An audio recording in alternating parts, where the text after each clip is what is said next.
Hello and welcome back to the channel, as today we take a look at a largely forgotten, it seems, ghostly feature. It's the Frighteners. In the early 90s, director Peter Jackson had just 3 full-length films to his name: Bad Taste, Meet the Feebles and Braindead. All possibly best described as scatological horrors with a sense of humour. All of them have a madcap energy about them. At the start of the next decade, he would release the cultural phenomenon that was his Lord of the Rings trilogy, a landmark in the film industry. He made 2 films in the gap between: Heavenly Creatures, a period drama with a hint of Tim Burton or Neil Gaiman-esque fantasy about it. Coming after Braindead, it was quite a striking shift into a more mature filmmaking style. A strong film, it brought Jackson fully to the attention of the major Hollywood studios, having now shown he was indeed capable of more than the frantic chaos of his earlier outings. The first film he made for the majors, and the last before Lord of the Rings, was The Frighteners for Universal. It tells the story of Frank Bannister who can see the dead.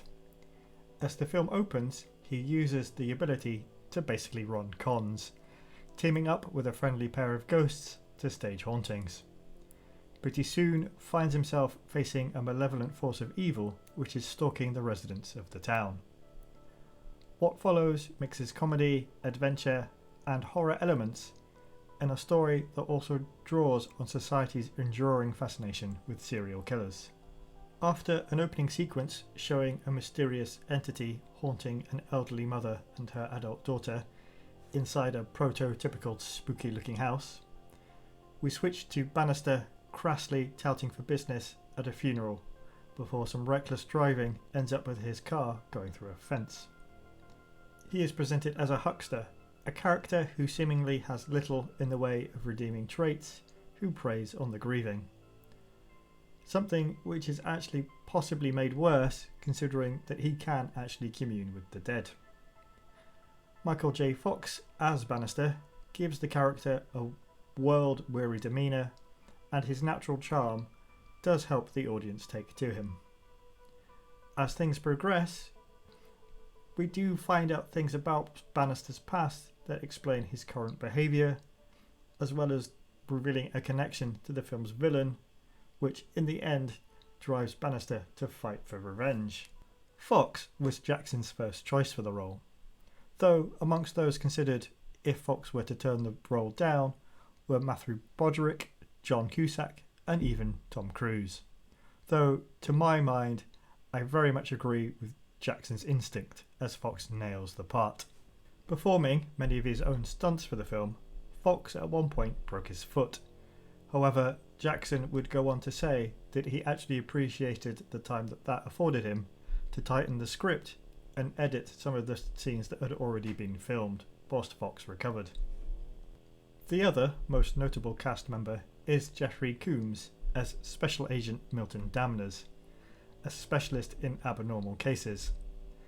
No doubt the character is a satirical nod towards Fox Mulder, with the X-Files having reached air 3 years earlier. Combs gives Damners a twitchy, nervous energy and acts as a secondary adversary for our heroes. It's a part that I can only imagine being played by Combs, who is an expert at imbuing his characters with that kind of unsettling presence that only really he seems to be able to do. It was Combs himself who suggested Damner's Hitler-like haircut and his chest tattoos to add to the feel of the character. And Combs was another actor that Jackson immediately thought of to fill the part. Towards the end of the film, Jake Busey lends an unsettling edge to his killer, out to add to his body count from beyond the grave, but before he is unmasked, he appears as a faceless Reaper-like figure, a figure that is practically a dry run for Jackson's Weta workshop to bring the Ringwraiths to life a few years later. As an entity that seemingly can't be stopped, he is often genuinely terrifying, a looming presence that can approach from any direction, emerging from mirrors, walls and floors. Chillingly, often his presence is signposted before he arrives by the appearance of a number, the kill count, on his next victim's forehead, something only the audience and Bannister can see. The film begins fairly comedically, with early sequences focusing on Bannister's scams and introducing us to his ghost buddies, a 70s throwback and a nervous college student. This is followed by Bannister being pursued by the ghost of the neighbour whose fence he'd smashed through at the beginning, begging him for help in understanding what has happened and caused his death. But as we reach the halfway mark, the film begins to gear shift towards a more horror-tinged tone as the presence of the killer becomes more pronounced, and by the final third we are practically in full horror chase territory, albeit with flashes of humour still present. Alongside this, more of the backstory is dropped in to build upon and flesh out events. Though admittedly one criticism of the film is that a lot of the initial exposition is delivered to us via the old clumsy trope of the news report, which gives a surprising amount of detail about all of those involved. Although the most interesting elements, including those behind a third act twist, are held back and teased out much more organically. Though I would say that Jackson's tendency to occasionally stop and effectively cut away to deliver exposition straight to the audience is something that does find its way into his Lord of the Rings trilogy as well. In terms of style, Jackson uses high saturation lighting in various colours throughout much of the film, which helps to add a sense of heightened reality to it, whilst using some other touches to add to the atmosphere. For example, the friendly comedic ghosts shimmer with a blue light, whilst the Reaper-like figure has no glow and instead a mass of jet black at his centre that seemingly sucks colour from the rest of the frame whenever he appears. The warning sign of the ghostly numbers appear in a danger-evoking fiery red that flares up on the screen, ensuring they can't be missed.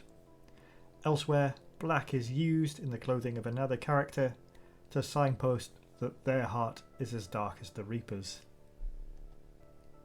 It really is a film that shows a director really stepping up to a new level now that they have considerably more resources to call upon.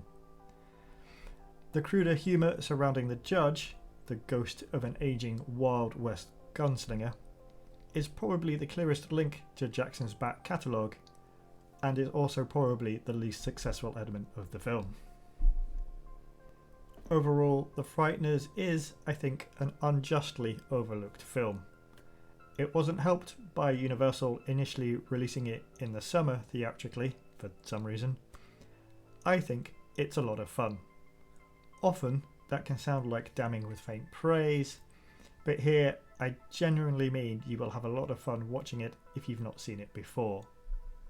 It has energy and imagination, alongside a story that takes a surprisingly dark turn considering the opening 20 minutes or so, and it achieves something that horror comedies often fail to do in providing a genuinely unnerving villain, especially in his grim Reaper-like form. Jackson would go on to, I'd argue, peak with the Lord of the Rings trilogy, but in my book, The Frighteners isn't very far behind in his filmography. Let me know your thoughts below in the comments, and before we go, let me point you in the direction of an excellent channel who are just getting started, 20 stories tall, exploring storytelling in all formats. They have some fantastic content there, so go check them out.